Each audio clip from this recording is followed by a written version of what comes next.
et qu'il est apparu à Céphas, puis aux 12. Ensuite, il est apparu à plus de 500 frères à la fois, dont la plupart sont encore vivants et dont quelques-uns sont morts. Ensuite, il est apparu à Jacques, puis à tous les apôtres. Après eux tous, il m'est aussi apparu à moi, donc c'est Paul qui parle, comme un l'avorton, car je suis le moindre des apôtres. Je ne suis pas digne d'être appelé apôtre, parce que j'ai persécuté l'Église de Dieu.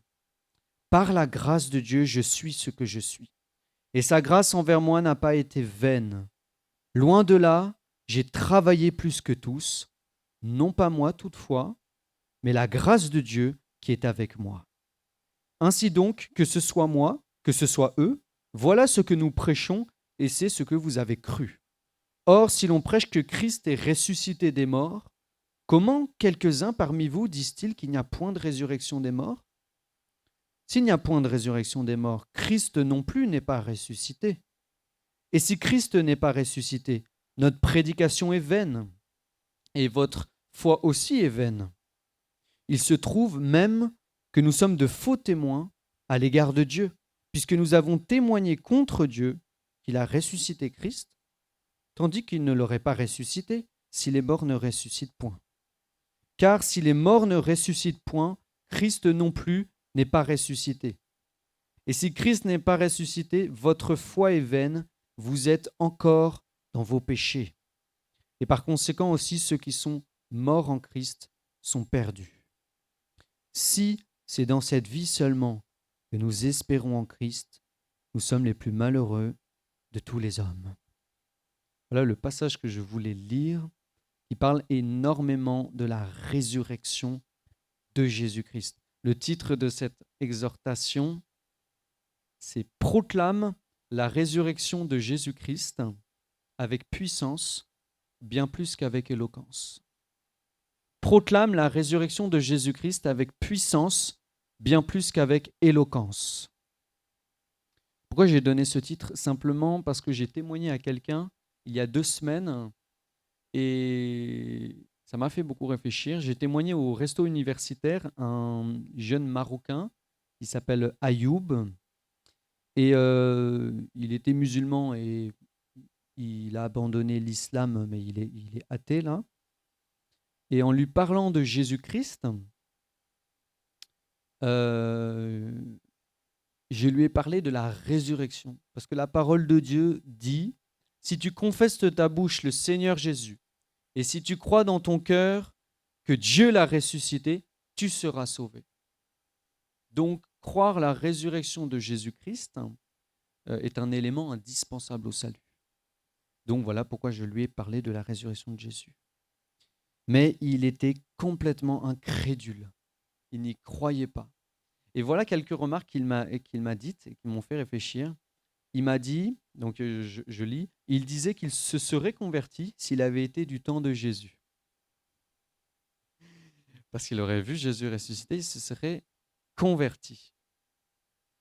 Deuxième remarque, à cause de l'incrédulité, il ne recevait pas les choses spirituelles. La parole, l'amour de Dieu, quelle est la joie de Dieu, la conversion de Paul. Je lui ai parlé de plein de choses.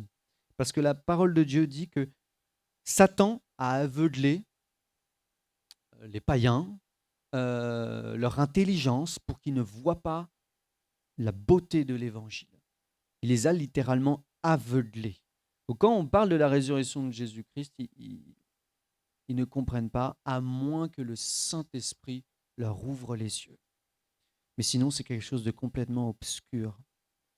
Troisième remarque, je cite ce qu'il m'a dit, « Je voudrais être un anti-évangélisateur. » Oui, parce que à côté de moi, il y avait des amis à moi, enfin des personnes que j'ai évangélisées et qui s'approchent de plus en plus du Seigneur. L'une des filles est à Vie Nouvelle et prend des cours de baptême, etc. Et donc, ils voyaient que ça apportait du fruit. Et puis je lui ai dit, voilà, dans le resto universitaire, j'ai évangélisé telle personne. Et ça l'a énervé. Parce qu'il me prend pour un fou. Et quatrième remarque, c'est surtout celle-là que je veux dire. Il voulait que je parle avec plus d'éloquence. Il me donnait le conseil que plus de monde serait touché. parce que je lui dis que je parle avec la faiblesse du langage. Je parle pas avec beaucoup de grands mots, mais je parle avec la puissance du Saint-Esprit. Et voilà pourquoi cette exhortation rapide proclame la résurrection de Jésus-Christ avec puissance bien plus qu'avec éloquence. Ce n'est pas avec l'éloquence, avec les beaux discours que l'on touche le cœur des hommes. C'est avec la puissance du Saint-Esprit. Aujourd'hui, nous avons des pasteurs, des églises qui se fourvoient complètement et qui utilisent des méthodes dans leur prédication pour toucher, mais ce n'est pas la puissance de Dieu. Ils utilisent de la psychologie. Ils utilisent des techniques de développement personnel, des fois du New Age. Souvent dans les méga churches, et ça attire beaucoup de monde. Mais ça ne fait pas de conversion. Ça ne fait pas de conversion. Je pense que vous avez vu le reportage des évangiles là, sur France Info, où on nous a bien lynchés. Mais néanmoins, dans ce reportage, il y a des choses qui sont vraies. Ils ont dit qu'ils sont vraies. Ils ont notamment montré la grande méga church, la MLK, là, et les techniques qui sont utilisées de prédication et tout ça, juste pour toucher les cœurs. Mais il faut prêcher la repentance. Si nous prêchons la repentance, cette église-là va se vider. Je le dis, et cette église-là va se vider, il va rester un petit noyau. Il faut prêcher des vrais messages puissants. Il y a un grand pasteur aux États-Unis. Il a la troisième plus grande église des États-Unis de megachurch, c'est à Saddleback. Il s'appelle Rick Warren. Il est très connu parce qu'il écrit beaucoup de livres beaucoup de livres qui sont vendus, et un livre qui est extrêmement connu, que moi j'ai étudié un tout petit peu et j'ai vu beaucoup d'erreurs. Ce livre, c'est Purpose Driven Life, une vie motivée par l'essentiel en français. Ce livre-là a plus de 50 millions de copies en 113 langages différents. Et dans ce livre-là, il fait explicitement référence à des personnes des faux pasteurs qui enseignent des hérésies par rapport au yoga, comme si un chrétien pouvait faire du yoga. Il va aussi prêcher l'estime de soi. Finalement, nous ne sommes pas vraiment pécheurs, nous sommes victimes. Finalement, on peut se sauver par soi-même. C'est le salut par soi-même qu'il prêche. Nous pouvons chasser les ténèbres de notre cœur par nous-mêmes, juste en s'améliorant. C'est ce que le monde prêche. C'est le développement personnel qu'il y a aujourd'hui. Je vais vous dire les choses très simples. L'homme est pécheur. Il peut faire tous les efforts qu'il veut. Il ne se sauvera pas. Il peut s'améliorer, avoir tous les cours de développement personnel qu'il veut. Ça ne chassera pas les ténèbres qui sont dans son cœur. Il est esclave du diable. Le seul moyen d'être libre, c'est par le sang de Jésus-Christ. C'est par le sang de Jésus-Christ. Donc, l'éloquence, les faux évangiles qu'il y a aujourd'hui, il faut les rejeter. Il faut les rejeter. Quand nous nous approchons de Jésus-Christ, nous nous approchons en reconnaissant que nous sommes pécheurs. L'autre jour, j'étais à Massy-Palaiseau et je rencontrais quelqu'un qui évangélisait dans la rue. Et cet homme a rencontré quelqu'un d'autre, un SDF, et il lui a dit, voilà, Jésus va te donner le bonheur, Jésus va te donner la joie, il va te donner l'argent. En gros, Jésus va tout te donner, mais tu n'as rien besoin de faire. C'est faux, il faut se repentir. Il faut se repentir. Mais c'est l'évangile qu'il y a aujourd'hui. Jésus va te donner, Jésus va te donner. L'homme était très content, il dit Amen, Amen, Jésus va tout me donner. Et celui qui évangélisait, il a prié pour lui. Il a prié pour lui. Et moi, j'étais à côté, je ne pouvais pas laisser faire. J'ai une conscience devant Dieu quand même. Euh, j'ai regardé le SDF et je lui ai dit, par contre, il faut abandonner le péché. Il me dit, ah non, moi je suis pas pécheur, j'ai jamais péché. Et là, la prière qui a été faite, non mais la prière qui a été faite 1 minute après, elle tombe à l'eau.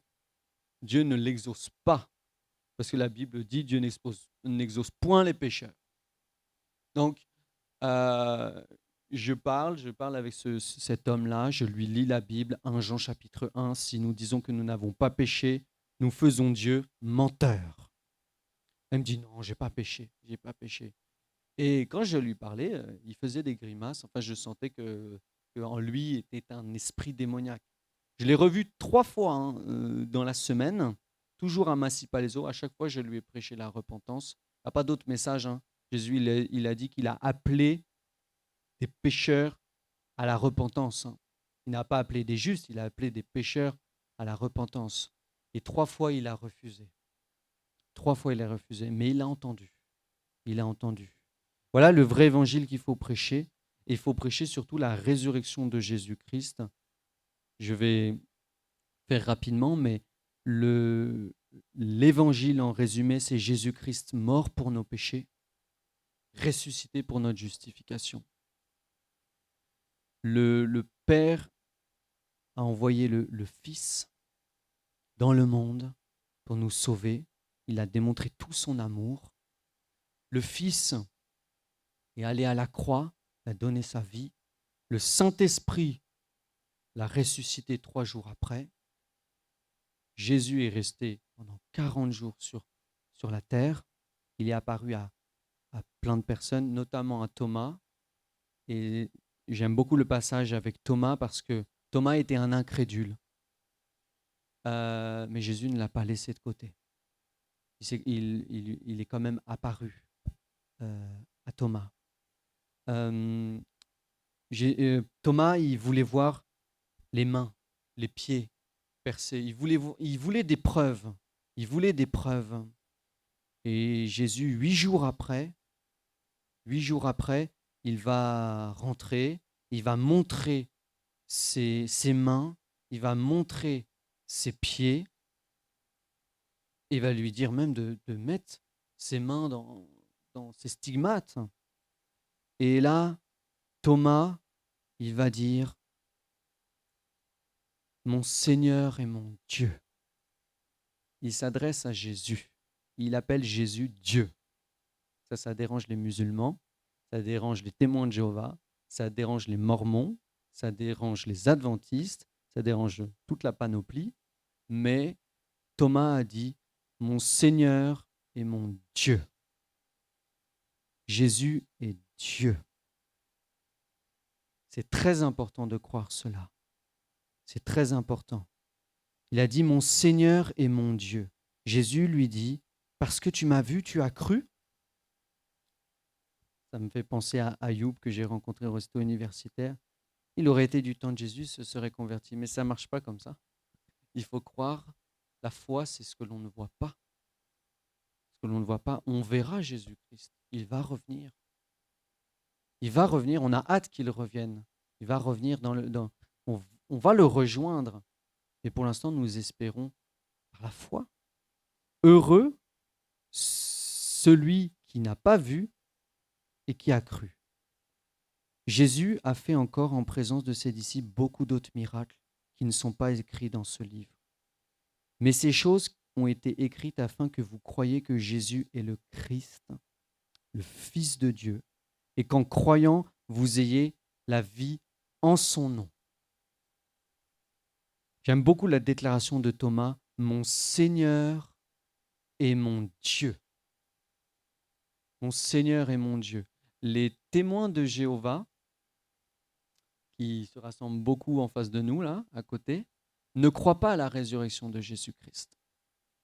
En ayant étudié un petit peu, ils croient à une résurrection spirituelle, mais pas corporelle. Ils croient que Jésus-Christ a été ressuscité, mais spirituellement parlant, mais qu'il n'est pas revenu dans son corps qu'il avait qui a été crucifié. Euh, c'est absolument faux. Ils prennent un verset de 1 Pierre chapitre 3 qui dit que Jésus a été ressuscité quant à l'esprit.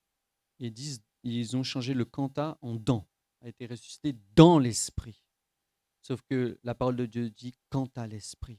Et il est très important de croire que Jésus-Christ a été ressuscité corporellement, dans le même corps.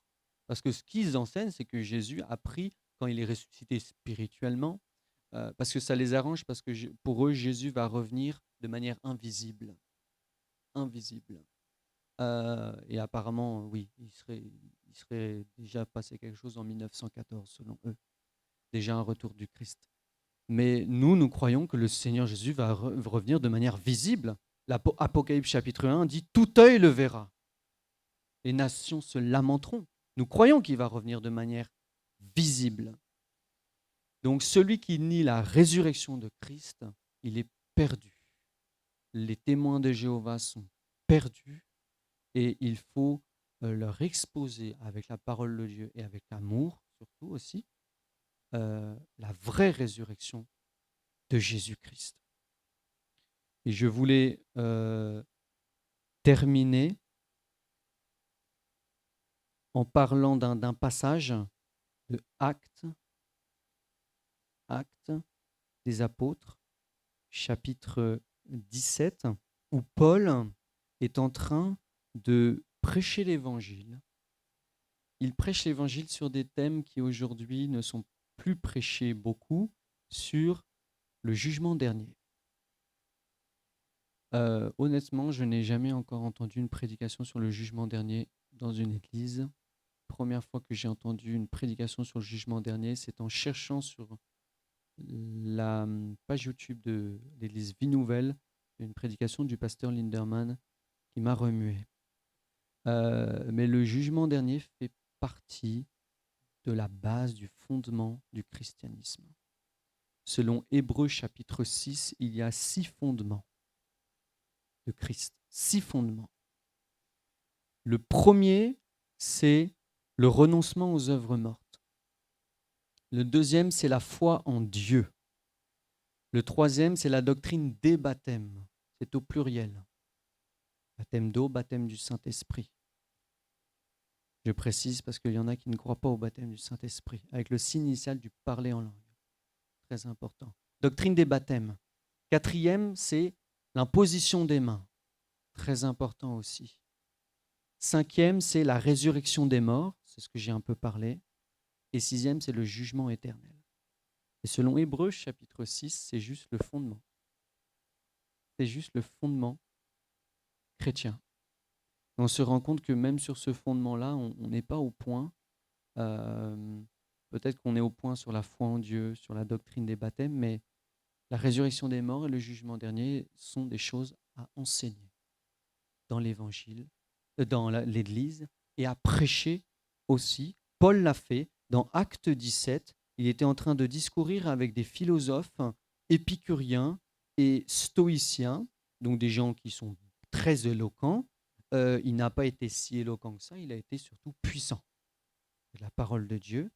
Nous ne devons pas répondre à ces hommes selon leur éloquence, mais nous devons répondre avec la puissance du Saint-Esprit. Et qu'est-ce qu'il a dit ? Il a dit, je vais faire assez vite, mais il a dit, verset 22, Paul, debout au milieu de l'aréopage, donc Actes chapitre 17, verset 22, dit, « Hommes athéniens, je vous trouve à tous égards extrêmement religieux, mais la religion ne sauve pas. La religion ne sauve pas, c'est Jésus-Christ qui sauve.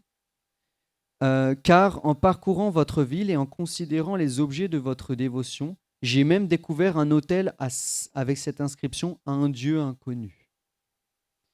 Ce que vous révérez sans le connaître, c'est ce que je vous annonce.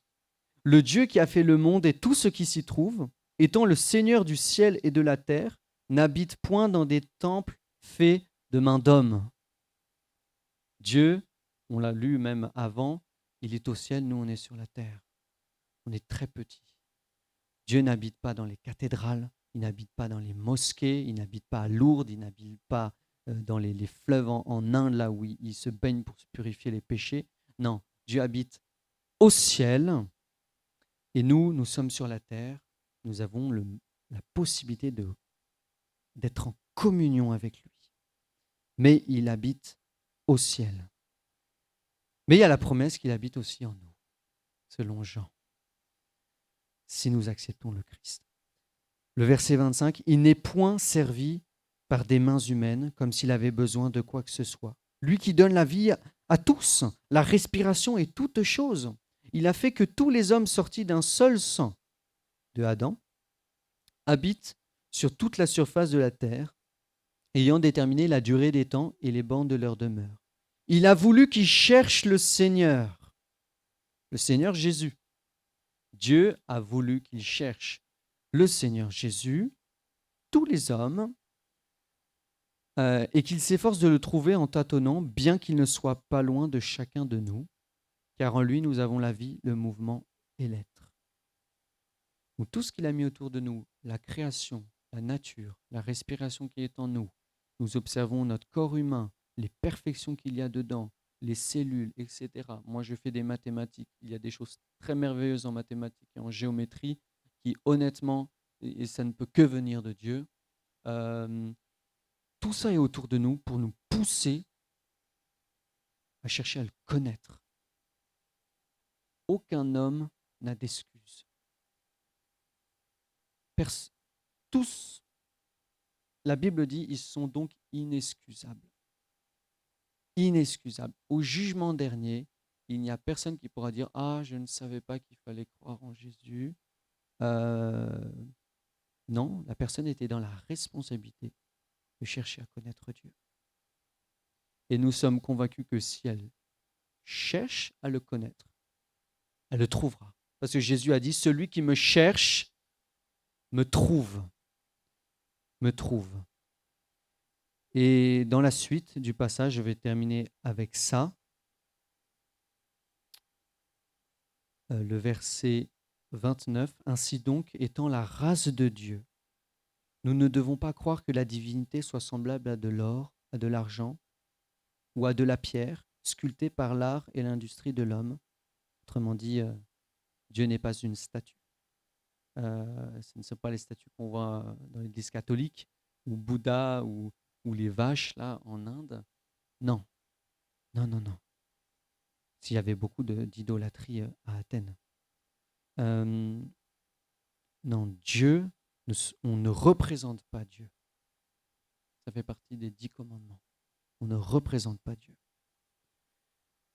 Le verset suivant, « Dieu, sans tenir compte des temps d'ignorance, annonce maintenant à tous les hommes, en tout lieu, qu'ils aient à se repentir. » C'est toujours d'actualité aujourd'hui. Parce qu'il a fixé un jour où il jugera le monde selon la justice, par l'homme qu'il a désigné, selon ce dont il a donné à tous une preuve certaine, en le ressuscitant des morts. La résurrection des morts est directement liée au jugement dernier. Et nous serons jugés par rapport à Jésus-Christ, à l'évangile de Jésus-Christ. Nous devrons rendre des comptes, tous. Et le Seigneur demande à tous les hommes de se repentir. Il a fixé un jour. Pour nous qui avons cru en Jésus, notre nom est inscrit dans le livre de vie.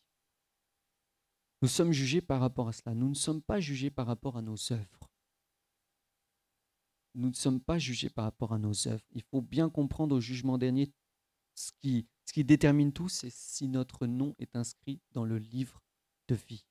Nous serons récompensés selon nos œuvres, mais nous sommes jugés selon notre foi. C'est très important. Nous ne sommes pas justifiés par nos œuvres. Nous sommes justifiés seulement par la foi en Jésus-Christ.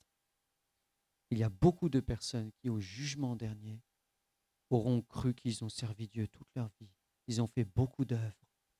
Ils ont fait leurs 5 prières par jour. Ils ont donné beaucoup d'argent Par exemple, l'Église catholique a enseigné pendant longtemps que si les femmes faisaient beaucoup d'enfants, elles seraient sauvées.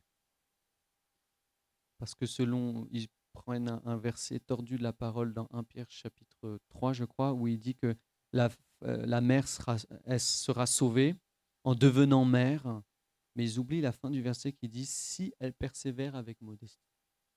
Et donc ils ont enseigné que les femmes, s'ils faisaient des enfants, elles en faisaient beaucoup, beaucoup, elles devenaient mères, elles seraient sauvées comme ça. Mais non, nous sommes sauvés simplement par la foi en Jésus-Christ. Au jugement dernier, le diable ne nous accusera pas. Nous sommes complètement justifiés par le sang de Jésus-Christ. Mais tous ceux qui ne suivent pas Jésus, qui ne croient pas qu'il est le Fils de Dieu, qu'il est le Christ, qu'il est le Sauveur, tous ceux-là seront jetés en enfer. Face à cette réaction, ce que nous devons faire, c'est leur annoncer l'Évangile. Alors annoncer le jugement dernier. Je termine avec un témoignage pour vous encourager, mes frères et sœurs, à vraiment prêcher l'Évangile. Samedi dernier, j'étais avec deux frères à moi en Christ à Place d'Italie. Nous étions en train d'évangéliser, nous avions pris le micro et l'enceinte et nous étions sur une place et on a parlé. Et j'ai beaucoup insisté sur la résurrection de Jésus-Christ. Les uns se moquent, les autres écoutent. C'est la même chose qui est écrit dans Acte 17 ici, verset 32. Lorsqu'ils entendirent parler de la résurrection des morts, les uns se moquèrent, les autres dirent « Nous t'entendrons là-dessus une autre fois ». On a toujours les mêmes réactions aujourd'hui. Certains se moquent, certains disent « Oh, je me repentirai plus tard, sur mon lit de mort ». Mais ça ne marche pas. Il faut se repentir dès que l'on peut. Et j'annonçais l'évangile. Et là, lorsque j'annonçais l'évangile, un monsieur est venu. Il m'a regardé, il m'a dit « Mais ça, c'est les paroles de la Bible ?» Je lui ai dit « Oui, c'est les paroles de la Bible. » Il m'a dit « Ah, je suis prisonnier. » Je lui ai dit « Ok, dans quel sens ?» Il me dit Ah, le diable.